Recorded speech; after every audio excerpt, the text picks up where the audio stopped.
I don't wake up every day thinking about being working class. Do you think posh people wake up thinking every day about being posh? I grew up in a Catholic family with 6 sisters. I'm the only boy and a very working class, I suppose. My dad was a factory worker. Just being back in Hull now, you feel it. Poverty of ambition because of where you are. You never really believe you can get out of that factory. You never really believe you can get out of that city. What I love about the industry is not working in a factory. Then the hardest times of this life, I look back to the factory and think, well, at least I had some kind of workers' rights in the factory. I think, honestly speaking, I don't think I've ever felt like I'm in the industry. And my survival is by being the outsider.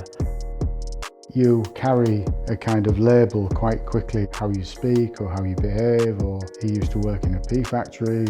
That kind of thing stays with you for some reason. One thing I did come across when I went to film school was public school people, because they're full of confidence. It's almost like built in, and we had to kind of learn that. I realised actually you don't need to be confident, you pretend to be confident, and people buy it. It's called bullshit. So when I meet commissioning editors now, I get myself psyched up and give them a load of confidence. But that's the sort of barrier really, it's a kind of cultural barrier. You don't get many people that have worked in shipyards or building sites that are commissioning programmes. Maybe you shouldn't either, I don't know. Actually, I think it might be quite refreshing to have a few.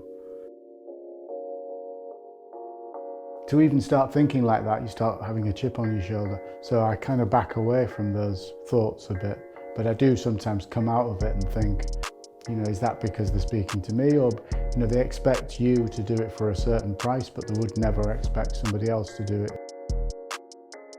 It's the voice of television that we need to address. If we do enough Stacey, that's the working class voice done. Well, it isn't, because there's more to it than just Stacey, I'm afraid.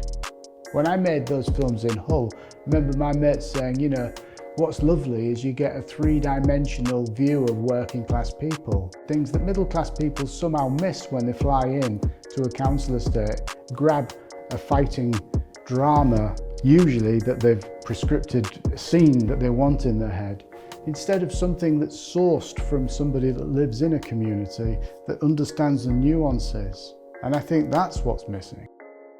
If we really want to make the place more fair and more diverse, we need to offer support to people that have come from more vulnerable backgrounds than we currently do, clearly. I'd like to find ways of training working class people in community centres, find people with possibilities, and have scholarships in place where they can progress. And we have to make it less dog eat dog.